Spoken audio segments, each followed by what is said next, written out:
The storm had already passed when my phone rang. Midnight. Unknown number. A voice I recognized but hadn't heard in years. My sister's.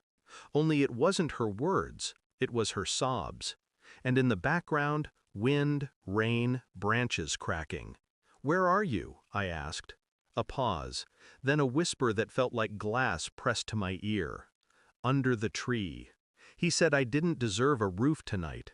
Pregnant, soaked, left outside like an animal. The line went dead. I sat there in the dark, phone in my hand, pulse steady but rising, the taste of iron in my mouth.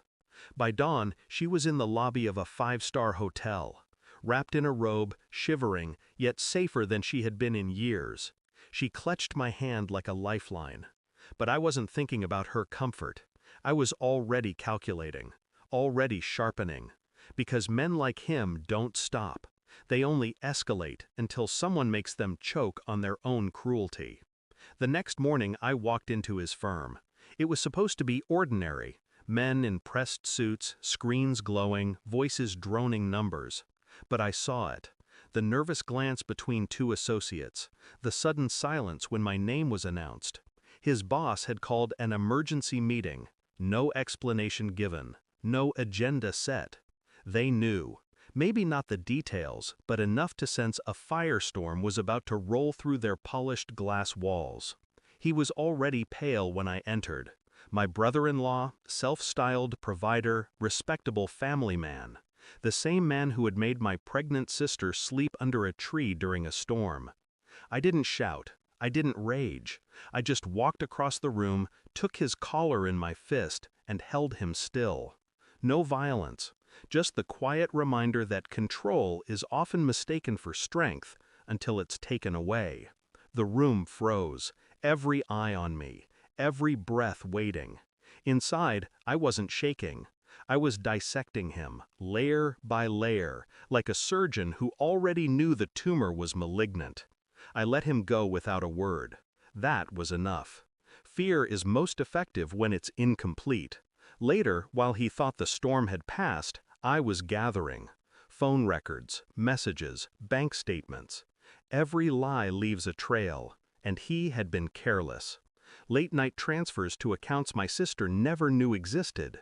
A second phone hidden beneath a false name. And, worse, texts. Explicit, cruel, mocking. To another woman. It wasn't just infidelity. It was contempt. A double life. My sister had been starving herself to save money for their child while he was buying jewelry for someone else. I said nothing to her. Not yet. My silence wasn't mercy. It was precision. Suspicion burns hotter when it has no air. I wanted him to suffocate in it. The file was delivered to my desk 3 days later. I read it slowly. Each page another nail hammered into the coffin of his reputation. I didn't feel shock, only confirmation. When I finally handed it to him, slid the envelope across a polished boardroom table, he laughed. At first, then his face cracked. His hands shook. His lips tried to form explanations that even he didn't believe. "Who gave you this?" he whispered. I just leaned back, silent. That's when the panic set in. The realization that every excuse was already dead on arrival. His colleagues were watching, his boss was watching, and I was watching. Not with anger, with the calm of someone who has already buried the body in his mind. The real punishment wasn't in the evidence. It was in my restraint. I didn't shout. I didn't strike. I didn't humiliate him with theatrics.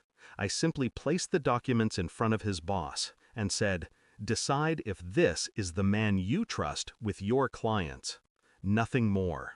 The silence that followed was louder than any scream. The look in his eyes, the flicker from arrogance to desperation, was the only revenge I needed. He knew his empire was collapsing from the inside out, and I hadn't lifted more than a finger to begin the fall. That night, I sat in the hotel lounge with my sister. She was warm, safe, sipping tea like a fragile survivor of a storm she never deserved. She asked me what I'd done. I looked at her, calm, detached, and said only, "Enough." No details, no promises, just the finality of truth. I don't feel pity for him. Pity is wasted on men who mistake cruelty for power. What I feel is clarity, a quiet certainty that his ruin has only begun, and I'll never need to lift a hand again, because sometimes the most devastating revenge is silence. Thanks for watching. Don't forget to like, share, and comment. Subscribe now to Cheating Stories Insight World for more amazing stories.